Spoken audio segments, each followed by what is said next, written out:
નમસ્કાર, હું દીપલ. આપ જોઈ રહ્યા છો ગાંધીનગરની સૌપ્રથમ web news channel live Gandhinagar.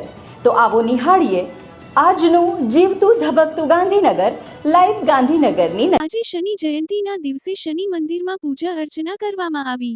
Gandhinagar સ્થિત હર્ષ ચેરિટેબલ ટ્રસ્ટ સંચાલિત અડાલજ શનિ સંકુલ ખાતે સવારથી જ શનિદેવની પૂજા કરવામાં આવી હતી, જ્યારે સાંજે શનિદેવની આરતી કરવામાં આવી.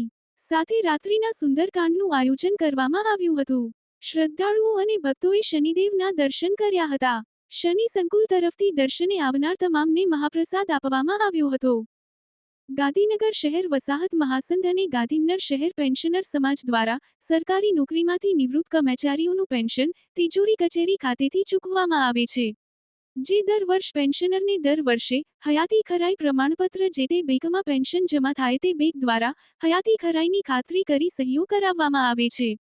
આથી પેન્શનરોની સરળતા માટે ગાંધીનગર તિજોરી કચેરી અને ગાંધીનગર પોસ્ટ ઓફિસ દ્વારા હયાતી ખરાઈ કરાવવા કેમ્પનું આયોજન કરવામાં આવે છે, જેના ભાગરૂપે આજે તારીખ 26 મે 2025ને સોમવારે સવારે 10 વાગ્યા કલાકે સેક્ટર પર સિનિયર સિટીઝન હોલ ખાતે કેમ્પનું આયોજન કરવામાં આવ્યું.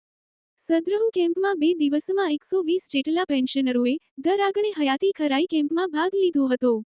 આ કેમ્પનું આયોજન ગાંધીનગર પોસ્ટ ઓફિસના Piyush Rajak senior superintendent of India post division Gandhinagar તિજોરી કચેરી ગાંધીનગર તેમજ ગાંધીનગર શહેર વસાહત મહાસંઘ અને ગાંધીનગર પેન્શનર સમાજ સહયોગથી કેમ્પનું આયોજન કરવામાં આવ્યું હતું.